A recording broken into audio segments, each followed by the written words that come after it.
Hi friends, मैं आकांक्षा शर्मा जी की with आकांक्षा में आपका स्वागत करती हूँ। पटवारी के महा रिवीजन सीरीज़ में मैं गणित के आज बहुत ही शानदार प्रश्न कराने वाली हूँ। और ये समझिए, यहाँ से तो प्रश्न आना ही है, एक दो क्वेश्चन तो यहाँ से बनते ही बनते हैं।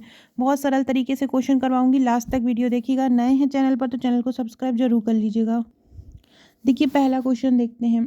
पहला क्वेश्चन दिख रहा है आपको कि अरिस एक समुच्चय देख रहा है, 1 2 3 1 से लेके ये 10 तक एक समुच्चय है। एक सेकेंड रुकिएगा। हाँ, ये आप देख रहे हैं, ये एक समुच्चय लिखा हुआ है, मतलब समुच्चय मतलब एक समूह लिखा हुआ है, में से 6 भिन्न अलग अलग अंकों को चुनता है। मतलब एक अरिस नाम का एक लड़का है, ये 10 नंबरों में से 6 अलग अलग अंकों को चुनता है, उन्हें दिखाए गए चित्र में वर्ग में रख देता है। अब आपको ये वर्ग दिख रहे हैं, उनमें वो एक ऐसे रख देता है और एक ऐसे रख देता है। कुल कितने हैं? ये 10 है। अब 10 में से क्या करता है, को 6 को लेता है और उन्हें दिखाए गए वर्ग में रख देता है। इस प्रकार रखता है कि प्रविष्टियों का योगफल ऊर्ध्वाधर स्तंभ में 23 हो। देखो, जैसे ये वर्ग दिख रहा है, इसे रखता है कि यहाँ इन तीनों का ये योग कितना हो, 23 हो। तथा क्षैतिज पंक्ति में ऐसा रखता है कि उनके प्रयुक्त अंकों का योगफल कितना हो, 12 हो। मतलब ऐसे में क्षैतिज में कैसा रखता है कि क्षैतिज में टोटल कितना हो, 12 हो। तो प्रयुक्त जो 6 अंक वो जो ले रहा है, इन 10 में से 6 अंक वो टोटल ले रहा है। कैसे ले रहा है? 4 ऐसे में ले रहा है और 2 ऐसे में ले रहा है ना। तो टोटल कैसे कितने ले रहा है? वो 6 अंक ले रहा है। अब वो बोल रहे हैं वो कैसे अंक ले रहा है, मतलब इनमें से, मतलब वो ये बोल रहे हैं इनमें से ऐसे अंक लेना है कि उनमें से 4 अंक का टोटल कितना हो, 12 हो, और ये 1 2 3 अंक का टोटल कितना हो, 23 हो। तो ऐसे नंबर आपको इनमें से लेना है। अब कैसे करेंगे, देखिए। देखो, यहाँ से देखो, ये माना आपने 1 2 3, यहाँ से 3 4 5, ये पूरे नंबर हो गए हैं। अब ऐसे नंबर यहाँ पे लेना है आपको कि टोटल कितना आ जाए, 12 आ जाए। तो पहले अरिस ने पहले अरिस का आप पहले पूरा समुच्चय देखो, ये उसने ये नंबर थे पूरे 10। अब उसने इनको नाम दे दिया। क्या नाम दे दिया? x1 x2 x3 xn तक नाम दे दिया। प्रश्नानुसार ऊर्ध्वाधर स्तंभों का योगफल कितना है? 23 है। कौन से ऊर्ध्वाधर स्तंभ का? 1 2 3। इसमें से कोई से भी ऐसे 3 नंबर लेना है आपको जिनका योग कितना हो, 23 हो। कोई भी आप अपने अकॉर्डिंग भी ट्राई कर सकते हैं। जो इसमें किया है वो मैं बताती हूँ। जैसे कि, और उसने क्षैतिज स्तंभों का योग लेना है कैसा, 12। मतलब ऐसे अंक लेना है जिनका योग 12 हो। जैसे कि 1 ले लें, 6 ले लें, 6 ले लिया, एक यहाँ से 1 ले लिया, 6 और 1 7 हो गए। फिर ये 2 ले लिया तो 7 और 2 9 हो गए। फिर 3 ले लिया तो कितने हो गए, टोटल 12 हो गए। इस प्रकार से इसने 12, जो क्षैतिज वाला जो है, एक ऐसा है और एक ऐसा है। तो ये जो क्षैतिज वाला है, ये क्षैतिज वाले का योग कितना हो रहा है, 12 हो रहा है। ऊपर देखो, क्षैतिज वालों का योग कितना हो रहा है, ये वाला 12 हो रहा है। तो उसने ये 4 अंक अपने ले लिए। कौन कौन से ले लिए उसने 4 अंक? x6 ले लिया, x1 ले लिया, मतलब 1 मतलब 1 ले लिया, x2 मतलब 2 ले लिया, और x3 मतलब 3 ले लिया। और उसने टोटल इनको दिया ये 12। तो मतलब उसने क्या क्या ले लिया, 6 1 2 और 3, ये उसने क्षैतिज के लिए ले लिया। अब लंबवत का टोटल कितना आ रहा है? लंबवत का टोटल आ रहा है 23। तो एक नंबर तो इनमें से ही होगा, क्योंकि कॉमन हो जाएगा एक नंबर। कैसे हो जाएगा कॉमन? क्योंकि देखो, ये वाला जो बॉक्स है वो ऐसे में भी आ रहा है और ऐसे में भी आ रहा है, तो मतलब ये वाला नंबर क्या हो जाएगा, कॉमन। तो ये आपने ले लिया कॉमन 6। अब 6 में और 2 क्या जोड़े कि 23 हो जाए। तो 6 में और क्या जोड़े, एक 7 जोड़ दो और एक 10 जोड़ दो। 10 और 7 कितना हो जाएगा, 17 हो जाएगा। 17 और 6 23 हो जाएगा। तो एक नंबर उसने क्या ले लिया, 7 और 10 ले लिया। अब आप इन चारों को और इन दोनों को जोड़ दो। 6 2 बार है, उसको एक ही बार लिख लो। 6 धन 1 धन 2 धन 3, 7 धन 10। जब आपने इनको जोड़ा तो कितना आ गया, 29। यही उन्होंने पूछा है कि जो आप इसमें समुच्चय बनाओगे, ऊर्ध्वाधर स्तंभों का जो नंबर लोगे और क्षैतिज स्तंभों के लिए जो नंबर लोगे, उनका टोटल कितना आएगा। तो आप इसको अपने रैंडमली आप भी सिलेक्ट करके आप भी अपने अकॉर्डिंग कर सकते हैं। अगला क्वेश्चन देखते हैं। 75 लोगों की एक सभा में 35 लोग अंग्रेजी बोल सकते हैं, 50 लोग हिंदी बोल सकते हैं। अधिकतम कितने लोग दोनों भाषाओं को बोल सकते हैं? जब भी आता है कि दोनों भाषाओं को कितने लोग बोल सकते हैं और कुछ कुल लोगों की कितनी सभा है, तो जो कुल होता है, आपने 10वीं में अगर आपने समुच्चय और उपसमुच्चय पढ़े होंगे तब आपने ये वाला फॉर्मूला पढ़ा होगा। ये N E mu H N E plus N H minus N, ये ई उप समुच्चय है, ये समुच्चय का निशान होता है और ये उप समुच्चय का निशान होता है। तो जो शुरू में आता है वो होता है समुच्चय और लास्ट में जो आता है वो उप समुच्चय होता है। ये फॉर्मूला आपको अच्छे से याद कर लेना है, लिख लीजिए। यहाँ पे ये जो पहले जो अपन लिखते हैं एन ई समुच्चय, कुछ कोई भी, यहाँ पे ई इसलिए लिखा है क्योंकि अंग्रेजी की बात हो रही है, इंग्लिश, और एच इसलिए लिखा है हिंदी की बात हो रही है। तो सभा में जितने लोग होते हैं वो यहाँ पे आंसर आ जाता है। मतलब टोटल ये होता है जो बराबर के पहले होता है, जो निकालना रहता है। यहाँ इन्होंने दिया है जितने लोग इंग्लिश बोल सकते हैं इंग्लिश की जगह पे लिख लेंगे, जितने लोग हिंदी बोल सकते हैं या हिंदी की जगह लिख लेंगे, दोनों लोग कितनी भाषाओं को बोल सकते हैं ये आपको निकालना है, ये माइनस में रहता है। तो ये फॉर्मूले से आप इसको निकाल सकते हैं। एन ई समुच्चय H equal to N E plus N H minus N E उप समुच्चय एच। इस प्रकार के बहुत सारे क्वेश्चन, एक ना एक क्वेश्चन देते ही हैं। कुछ नहीं करना है, बस इस फॉर्मूले में वैल्यू पुट कर देनी है, आंसर आ जाएगा। कुल लोग कितने दिख रहे हैं, 75 लोगों की सभा दिख रही है, तो इसकी जगह पे 75 रख देंगे। इंग्लिश बोलने वाले 35 है तो इंग्लिश की जगह 35 रख देंगे। हिंदी बोलने वाले 50 हैं तो हिंदी की जगह 50 रख देंगे और फिर अपन उसको वैल्यू फाइंड कर लेंगे। इस प्रकार से आप इसको, इस फॉर्मूले को लिखकर इस प्रकार से कोई भी क्वेश्चन आ सकता है कि कुल इतनी सभा, इतने लोग, इतने नंबर, एक कोई इतने नंबर पाता है, इतने इंग्लिश में इतने पाता है, हिंदी में इतने पाता है, दोनों में कितने पाएगा। तो इस प्रकार से भी क्वेश्चन ये आ सकता है। ये भी देखो अगला भी वैसे ही क्वेश्चन है। 900 विद्यार्थी पुलिस कांस्टेबल के 26 अगस्त 2017 के पेपर में आया था। 900 विद्यार्थियों के कॉलेज में 600 गणित का चयन करते हैं। कुल कितने विद्यार्थी हैं? 900। कुल विद्यार्थी कितने हैं? 900 हैं। 900 विद्यार्थियों के कुल 600 गणित का चयन करते हैं। 350 गणित और विज्ञान दोनों का चयन करते हैं। इन विद्यार्थियों की संख्या ज्ञात कीजिए जो केवल विज्ञान का चयन करते हैं। तो कुल विद्यार्थी की संख्या आपको निकालनी है, तो कुल कितना आ जाएगा? 900 आ जाएगा। कुल कितना आ जाएगा? 900 आ जाएगा। और 900 विद्यार्थियों की कक्षा में 600 गणित का चयन करते हैं और 350 गणित और विज्ञान दोनों का चयन करते हैं। केवल विज्ञान वाले का आपको निकालना है, मतलब NS आपको निकालना है। तो आप क्या करोगे, ये 600 और 350 को जोड़ के 900 में से माइनस कर लोगे तो आपका आंसर आ जाएगा। अगला क्वेश्चन है, एक पार्टी में जहाँ पर 200 अतिथि थे, कुल अतिथि कितने थे? 200। 60% ने शाकाहारी भोजन किया, 50% ने मांसाहारी भोजन किया, 30% अतिथियों ने शाकाहारी और मांसाहारी दोनों भोजन किया। पार्टी में कितने लोगों ने भोजन नहीं किया? ऐसा क्वेश्चन आएगा तो क्या करेंगे? देखो फॉर्मूला यही लगाएंगे। अब क्या बोल रहे हैं, कुल अतिथि कितने थे? 60। कुल अतिथि कितने थे? 200। 200 में से 60% ने किसका किया? शाकाहारी का किया। मतलब अपन ने माना शाकाहारी का। 50% ने मांसाहारी का किया, तो अपन ने बी माना, अपन ने 50 मांसाहारी लोगों ने किया। 30% अतिथियों ने शाकाहारी और मांसाहारी दोनों किया। तो ये वाला जो उपसमुच्चय का निशान होता है, इसका मतलब होता है ये दोनों ही शामिल है, ए भी और बी भी दोनों ही शामिल होते हैं, वो ए उपसमुच्चय बी में हो जाता है। तो इस प्रकार से बराबर 80% लोगों ने भोजन किया। 60 और 5 कितने हो जाएगा? 110। 60 और 50 में 110 जोड़ेंगे, माइनस 60 और 50 जोड़ेंगे 110 आएगा। 110 में से 30 माइनस करेंगे, कितना जाएगा? 80। तो टोटल कितने लोगों ने भोजन किया? 80% ने भोजन किया। अब भोजन ना करने वाले लोग कितने हो जाएंगे? 100 में से अपन 80 घटा देंगे तो कितना आ जाएगा? 20 आ जाएगा। अब टोटल लोग कितने थे? 200। तो 200 का 20% निकाल लो तो वो आपका आंसर आ जाएगा। देखो यहाँ से इस 200 का केवल आपको आंसर निकालने के लिए यूज़ करना है, फॉर्मूले में पुट नहीं करना है। यहाँ से निकाल लेंगे 60% ने भोजन किया, तो मतलब 60 प्लस 50 ने भोजन किया मांसाहारी, प्लस दोनों ने किया है तो -30।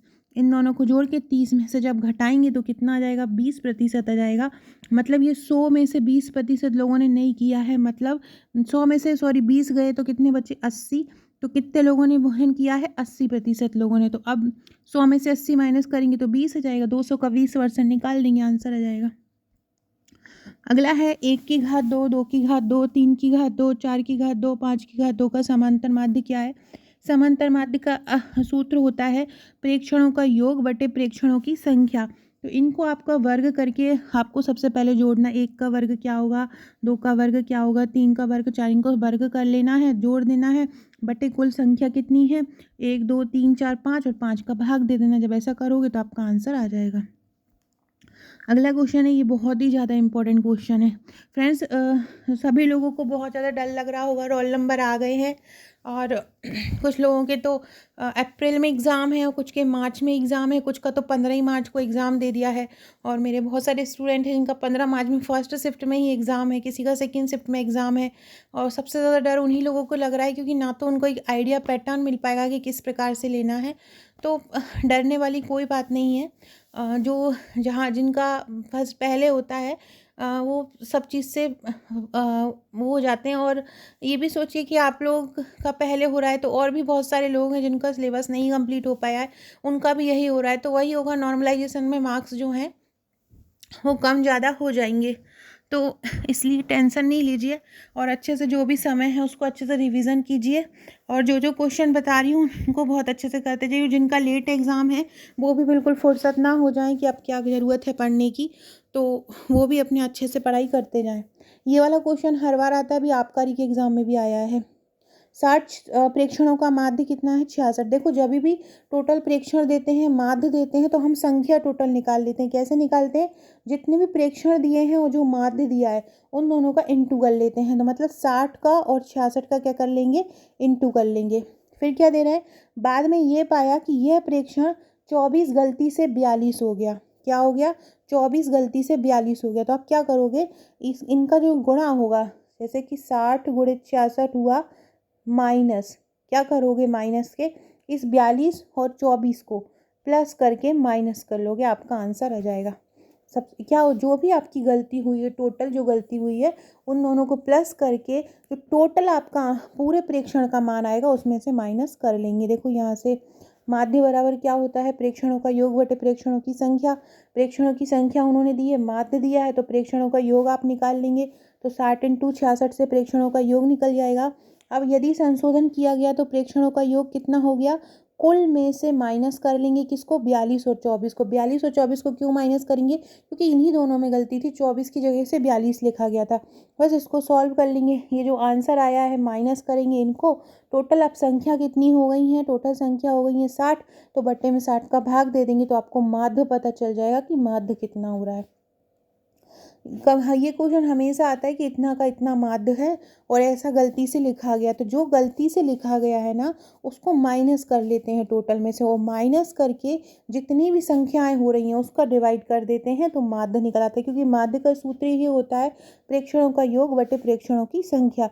सम इंजीनियर के पेपर में आया था ये 2017 के। तो याद रखिएगा जब इस प्रकार का क्वेश्चन हो तो इन दोनों का जो प्रेक्षण और माध्य हो उनका इंटू कर लेंगे और जो गलती लिखाया हो उन दोनों को जोड़ के इस इंटू जो इन दोनों का जोड़ आया है 60 का और 66 का जो गुणा किया है उसमें से माइनस कर लेंगे। एक सेकेंड रुकिएगा।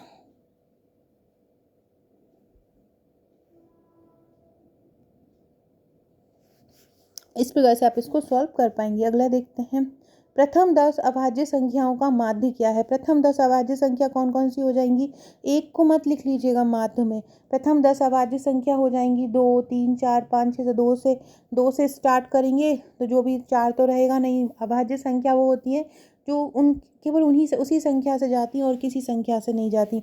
एक इसलिए नहीं होगा क्योंकि एक हर टेबल के पहाड़े में आता है, इसलिए एक अभाज्य संख्या नहीं होगा। 2 से स्टार्ट होगा और 10 संख्या निकाल लेंगे 2 से, उनका भाग किससे दे देंगे, क्योंकि 10 अभाज्य संख्या निकालनी है तो भाग भी किससे चला जाएगा, 10 से। इन सबको जोड़ के और 10 से भाग दे देंगे तो आपका आंसर आ जाएगा। अगला है प्रेक्षण 2 4 6 और 2n का माध्य कितना है। देखो आपको दिख रहा होगा कि ये किस प्रकार की संख्या आपके लिए दिख रही है। 2 4 6 8 10 2n का, देखो 2 दूनी 4 दूनी 6, मतलब ये सम संख्या का माध्य है। सम संख्या के माध्य का सूत्र क्या हो जाएगा, n+1। तो इसका आंसर क्या हो जाएगा, n+1 हो जाएगा। 2 4 6 8 2n का माध्य क्या हो जाएगा, n+1 हो जाएगा, याद रखिएगा। ये इसको ही सॉल्व किया है कि कैसे करेंगे। अगला है एक परीक्षा में उत्तीर्ण अंक 40% हैं। कितने हैं उत्तीर्ण अंक? मतलब पास हो सकते हैं कितने नंबर में, अगर 40% मार्क्स आए हों। और 9 विद्यार्थियों में से 4 विद्यार्थी अनुत्तीर्ण हैं, मतलब 4 अनुत्तीर्ण हैं, मतलब 5 पास हैं। तो शेष विद्यार्थियों का प्राप्त प्रतिशत है 80%, 57, 51, 68 और 79। सभी विद्यार्थियों के प्राप्तांक प्रतिशत का माध्य निकालिए। तो इसको कैसे निकालेंगे? देखो मेरी बात ध्यान से सुनिएगा। टोटल ये बोल रहे हैं सभी विद्यार्थियों के प्राप्तांक प्रतिशत का आपको माध्य निकालना है, मतलब टोटल जितने भी प्रतिशत आए, चाहे वो फेल हुए हों चाहे वो पास हुए हों। अब पास होने वालों के 5 लोगों के तो हमारे पास नंबर हैं, एक 80 है, एक 57 है, एक 51 है, एक 68 है, एक 79 है। लेकिन हमारे पास जो 4 जो अनुत्तीर्ण हुए उनका नहीं है। तो हम क्या उन्होंने मांगा है 40% में पास होंगे, मतलब 39 में फेल हो जाएंगे। तो हम मान लेंगे कि उनका नंबर कितने हैं 39। और कितने लोग फेल हैं उसमें 4। तो 4 गुणे 39 कर लेंगे, बट्टे में जितनी संख्या है, मतलब 9 विद्यार्थी 9 का भाग दे देंगे। कैसे करेंगे बताती हूँ। देखो दिए गए प्रश्न में उत्तीर्ण का प्रतिशत कितना दिया है 80, 57, 51, 68 और 79। तो आपने देखो यहाँ तक लिख लिया 80, 57, 51, 68 और 79। अब वो बोल रहे हैं कि 4 लोग फेल हैं, 40% में पास होते हैं। तो 40 में पास होते हैं मतलब एक कम में फेल हो जाएंगे, तो 39% आ जाएगा। तो उन तक कितने लोग फेल हैं? 4 लोग फेल हैं। तो 39 में किसका गुणा कर देंगे? 4 का। टोटल कितनी संख्या है? 9 का। बस इन सबको जोड़ के 9 का भाग दे देंगे, तो आपके पास जो टोटल मध्यमान है निकल आएगा। अगला क्वेश्चन है 20 प्रेक्षणों का माध्य 15 है, वो ऊपर जैसा ही है।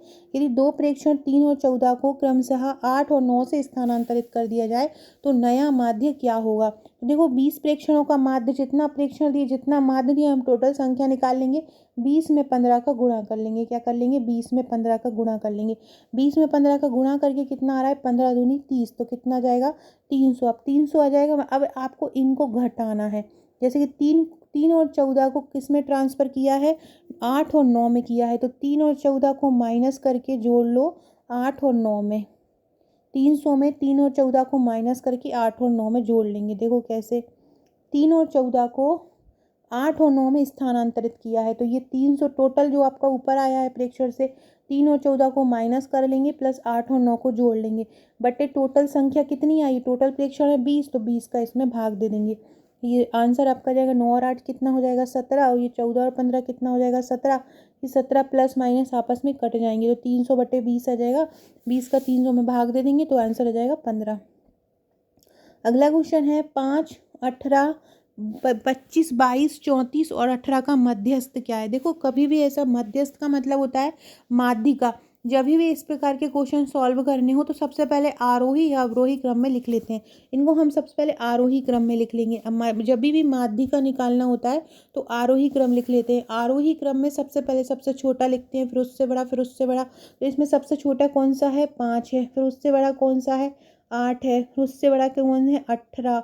फिर कौन है? 22। फिर कौन है? 25। फिर कौन है? 34।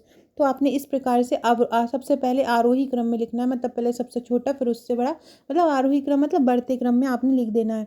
अब आप देख रहे हैं ये संख्या आपको कैसी दिख रही है? कितनी संख्याएं आपको दिख रही हैं? 1, 2, 3, 4, 5, 6। टोटल संख्या कितनी है? 6 है। 6 संख्या मतलब सम संख्या है।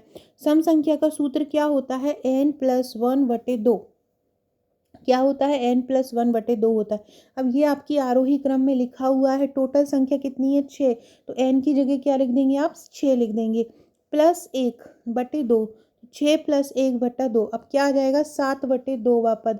7/2वां पद का मतलब क्या होता है? 3.5वां पद। 3.5वां पद इसमें कौन सा दिख रहा है? देखो आप, 5, 8, 18, 3.5 मतलब 3 से थोड़ा सा ज़्यादा। 1, 2, 3, 4, 5, 6। तो ये यहाँ पर 3.5वां पद आपको कौन सा दिख रहा है? 20 दिख रहा है। कैसे? क्योंकि 22 है। अब 22 का आधा लगभग लगभग देखेंगे तो आंसर क्या आ जाएगा? 20। इसका मैं एक और ट्रिक बताती हूँ आपको।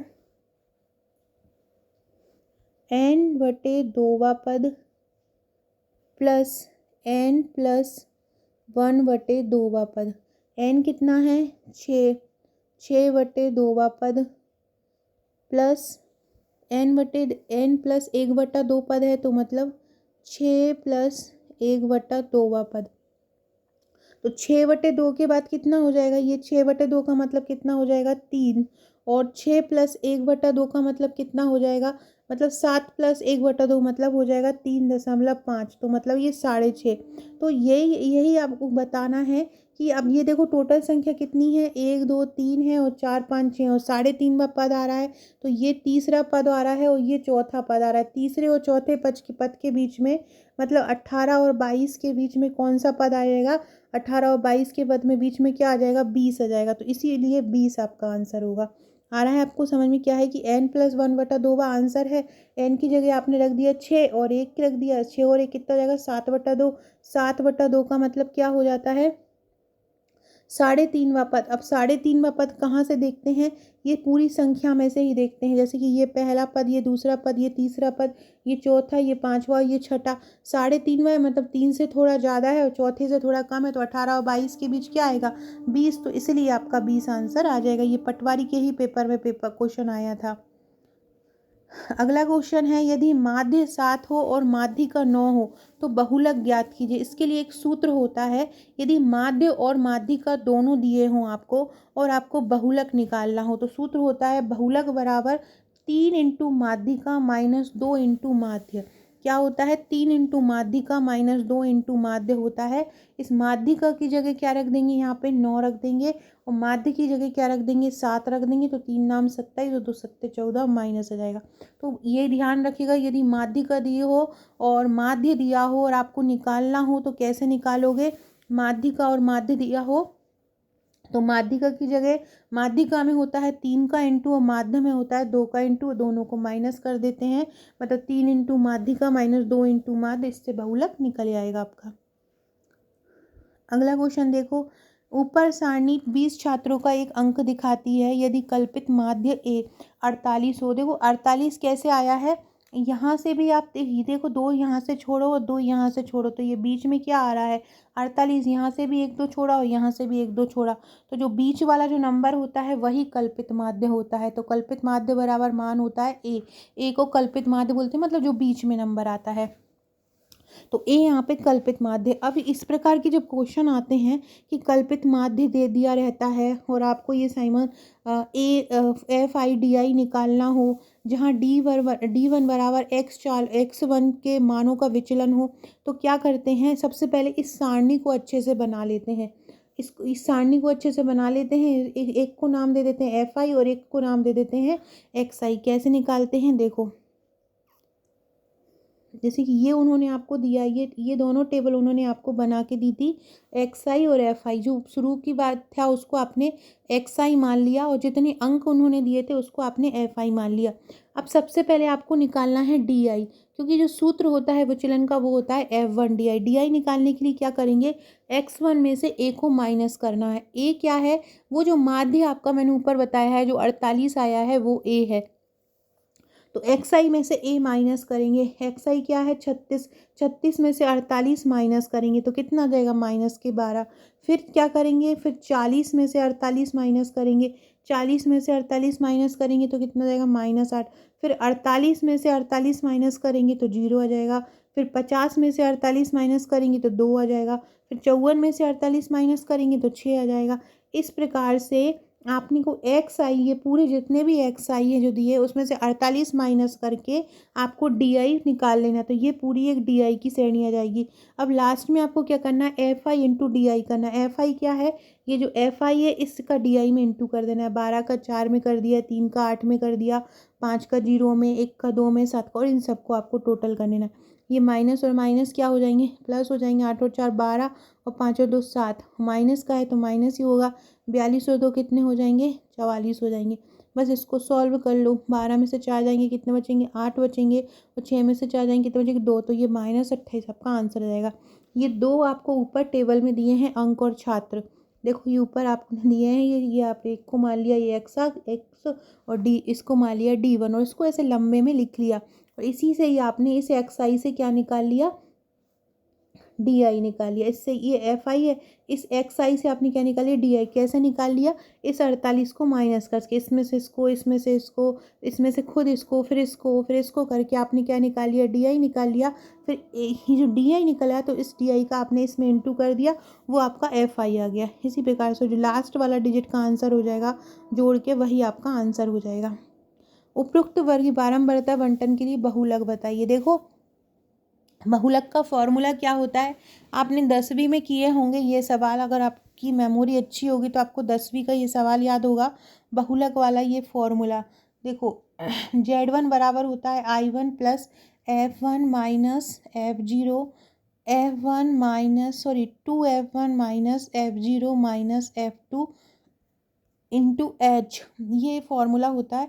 यहाँ पे ये क्या क्या होते हैं वो मैं आपको बता देती हूँ। जेड मतलब होता है बहुलक, और I1 होता है जो भी बारंबारता की जो सीमा होती है, बारंबारता मतलब जो भी उस टेबल में जो सबसे बड़ा नंबर होगा वही बारंबारता होगी, उसी के ही आगे पीछे की डिजिट को हम सॉल्व करते हैं।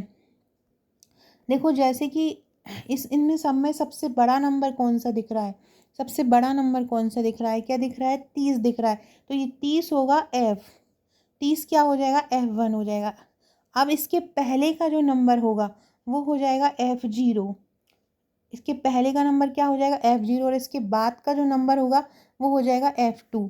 इसकी जो निम्नतम सीमा होगी, जो बारंबारता होगा, बारंबारता मतलब इनमें से जो सबसे बड़ा नंबर होगा उसकी जो सबसे बड़ी सीमा होगी, उस बारंबारता का जो नंबर है वो कौन सा है, 20 और 30। 20 और 30 की न्यूनतम सीमा क्या है, 20। तो ये जो 20 हो जाएगा ये आपका हो जाएगा I। 20 क्या हो जाएगा आपका, ये I है, तो इसकी जगह पे आपने I लिख दिया। F1 मैंने बताया था, F1 वो होता है जो सबसे बड़ा नंबर होता है, सबसे बड़े नंबर के जो पहले वाला नंबर होता है वो F0 होता है। और 2F1 है, F1 मैंने बता दिया जो सबसे बड़ा नंबर है, F0 उसके पहले वाला, F2 उसके बाद वाला। H क्या होता है, H उनके वर्ग का अंतर होता है। कैसे अंतर, जैसे 0 से 0 में 10 के बीच कितना अंतर है, 10 का। 10 से 20 के बीच में कितना अंतर है, 10 का। 20 से 30 के बीच में कितना, 10 का। तो H बराबर कितना हो जाएगा, H बराबर हो जाएगा 10। तो इस प्रकार से आप H बराबर क्या लिख लेंगे, 10। अब इस फॉर्मूले में वैल्यू पुट कर देंगे। एक बार इससे समझ लीजिए, अधिकतम बारंबारता कितनी है, 30। अधिकतम बारंबारता 30 क्यों है, क्योंकि इन सब जो बारंबारता दिख रही है उनमें सबसे बड़ा नंबर क्या है, 30, इसलिए ये 30 है। अब आपसे पूछे इनमें F1 कौन, F1 तो ये 30 ही हो जाएगा। F0 कौन सा होगा, तो F0 15 होगा, क्योंकि बारंबारता के ठीक पहले की संख्या है। और 6 क्या होगा, ये F2 हो जाएगा, क्योंकि बारंबारता के ठीक बाद की संख्या है। तो F2 F1 ये अब आपके पास ये आ जाएंगे, इस वैल्यू में पुट करके आप इसको सॉल्व कर लोगे। I1 की जगह I1 रख देंगे, प्लस F1 की जगह रख देंगे 30, F0 की जगह रख देंगे 15, F1 की जगह यहाँ पे रख देंगे 30, F0 की जगह 15, F2 की जगह 6। इनको सॉल्व कर लेंगे, 30 में से 15 जाएगा, 15 बचेगा, और 2 गुणे ये 30 में से 15 जाएगा, 15 बचेगा, 15 में से फिर 6 माइनस कर लेंगे, 15 में से 6 माइनस करेंगे तो 9 आ जाएगा, 2 में 9 का गुणा कर लेंगे, प्लस लास्ट में 20 को प्लस कर लेंगे। इस प्रकार से आपका ये आंसर आ जाएगा। इस प्रकार देख लीजिए। अगला क्वेश्चन है, निम्नलिखित में से किसकी बारंबारता सबसे अधिक है। देखो आप किसकी दिख रही है, सबसे ज़्यादा बारंबारता किसकी अधिक दिख रही है, सबसे ज़्यादा नंबर आपको किसका दिख रहा है। देखो बहुलक उस पद का मान होता है जिसकी बारंबारता सबसे अधिक होती है, बहुलक उसी पद का मान होता है। दी गई संचयी आवर्तन में 50-60 की बारंबारता सबसे अधिक है, 50-60 की बारंबारता जो है सबसे अधिक है, तो यही आपका आंसर हो जाएगा। अगला है 10 संतरों का वजन नीचे दिया गया है, और यदि उपरोक्त को एक वर्गीकृत विवरण बनाने में प्राप्त वर्ग अंतरालों की संख्या 8 है तो वर्ग का आकार क्या है। ये बोल रहे हैं कि 10 संतरे दिए हैं, उनका वजन दिया है, ये इतना दिया है, इसको आपको 8 अंतरालों में बांटना है, और 10-10 का गैप करके बांटना है, तो बस बांट लो। मतलब 8 अंतरालों में बांटना है। सबसे कम नंबर कौन सा दिख रहा है, 156, 155, 155 दिख रहा है, और सबसे ज़्यादा कौन सा दिख रहा है, 190 दिख रहा है। तो 155 से 190 तक के आपको वर्ग बनाने हैं, कितने बनेंगे, 5-5 करेंगे, तो देखो ये बन गए, ये सब बन गए। अंतराल कितना है, ये वर्ग अंतराल में कितना है, और मतलब टोटल कितने हैं, ये 8 हैं। तो वर्ग का आकार निकालना है। वर्ग का आकार कैसे निकालते हैं, जो उनमें जो अंतर होता है, जो डिजिट आएगी, डिजिट में जो अंतर होगा वो वर्ग का आकार होगा। मतलब इन दोनों में कितने का अंतर है, 160 माइनस 155 मतलब 5। तो इसका वर्ग का आकार कितना हो जाएगा, 5 हो जाएगा। मतलब इसमें 5 का अंतर है। तो इस प्रकार से ही आपको सॉल्व करना है। ये क्वेश्चन ध्यान से पढ़ लो, आप समझ नहीं पाएंगे। वर्ग का आकार पूछ रहे हैं तो जो भी सीरीज़ आपको दी, जो भी आपको सीरीज़ बनाना है 10 से 20, 20 से 30 या 20 से 35, 50 से 60, उनमें जो अंतर होता है वही वर्ग का आकार होता है। और इन्होंने बोला है कि इसको वर्गीकृत करो, अंतरालों की संख्या 8 हो, मतलब कुल टेबल में कितने हों, 8 हो। तो उस प्रकार से इसको सॉल्व कर सकते हैं। अगला क्वेश्चन है, ए का वेतन बी के वेतन का 60% है, बी का वेतन सी के वेतन का 75% है, ए का वेतन सी के वेतन का कितना प्रतिशत है। तो जिसका लास्ट में पूछा उसी का ही अपन मान लेते हैं। तो अपन ने माना सी का वेतन x% है। तो जब सी का x होगा तो बी का कितना हो जाएगा, बी का सी के वेतन का 75% है। तो बी का कितना हो जाएगा, सी का कितना है x, तो बी का आ जाएगा 75x/100। अब वो बोल रहे हैं ए का कितना है, ए का बी के वेतन का 60% है, बी का आया है 75x, तो 75x का 60% निकाल लेंगे तो कितना जाएगा, 9/20x आ जाएगा। अब लास्ट में क्या बोल रहे हैं, ए और बी का वेतन, ए का वेतन सी के वेतन का कितना प्रतिशत है। तो ए का वेतन बराबर का सी का प्रतिशत, ए का वेतन सी का प्रतिशत कितना है, 9/20x है। इसको सॉल्व कर लेंगे पूरे को, आंसर आ जाएगा। यदि एक भिन्न का अंश 200% बढ़ाया जाता है और हर 400% बढ़ाया जाता है तो परिणामी भिन्न एक सही 1/20 होता है। मूल भिन्न क्या है।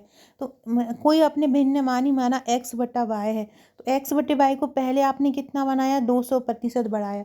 तो आपने x/y को x का ही 200% बढ़ाया और y को y का ही 400% बढ़ाया। तो आप इसको पूरे को सॉल्व कर लेंगे तो कितना जाएगा, 21/10। ये कह रहे हैं इसको सॉल्व कर लेंगे और बोल रहे हैं आपसे कि जब ही आपने इनको बढ़ाया तो परिणामी भिन्न एक सही 1/20 हो गया। मतलब 20 एकम 20 और 1 21, मतलब परिणामी भिन्न क्या हो गया, 21/20 हो गया।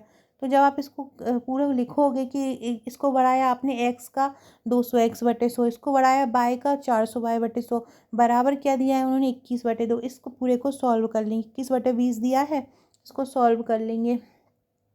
0 से 0 कट जाएगा, ये 00 से 00 कट जाएंगे, तो 3x/5y बराबर 21/y बचेगा। इसको इसमें इंटू करके इसको सॉल्व कर लेंगे, आंसर आ जाएगा।